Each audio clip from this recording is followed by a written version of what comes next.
سیدنا امیر معاویہ پر زبان دراز کرنے والے خبیثوں، سیدنا امیر معاویہ کے خلاف تلوار اٹھانے کی نیت کرنے والے ظالموں، رافضیوں، اور اس سے بڑھ کر ہم انہیں ساتھ یہ بھی کہیں گے کہ حضرت ہماری قسمت اچھی ہے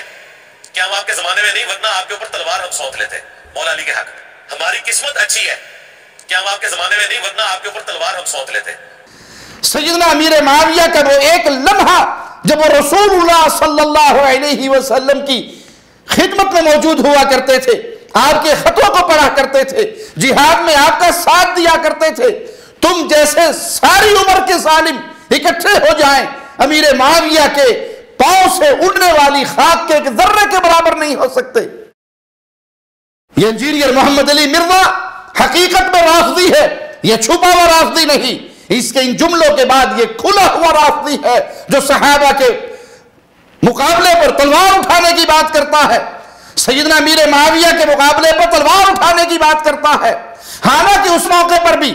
صحابہ کے 3 گروہ تھے، اور ایک بڑا گروہ صحابہ کا ایسا بھی تھا جو اس سے الگ رہے، جنہوں نے نہ سیدنا امیر معاویہ کا ساتھ دیا اور نہ سیدنا علی کا ساتھ دیا، بلکہ سائیڈوں پر ہو کے چلے گئے، دوسری طرف پناہ لے لی، خاموش ہو گئے۔ اگر دل میں ایمان ہوتا تو یہ بھی کہا جا سکتا تھا کہ اگر ہم اس وقت ہوتے تو ان صحابہ کی اقتداء کرتے جن صحابہ نے دونوں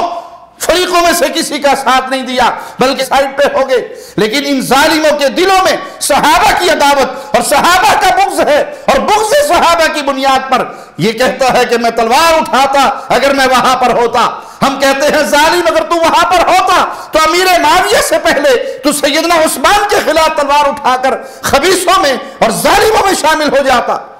اس کے سننے والے اگر دل کے اندر ایمان کا ذرہ رکھتے ہیں تو اللہ سے ڈریں اور اس کی ان گستاخیوں پر سمجھ جائیں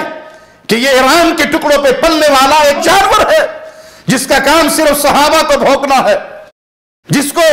ٹکڑے ہی اس لیے ڈالے جاتے ہیں کہ وہ کسی نہ کسی بہانے سے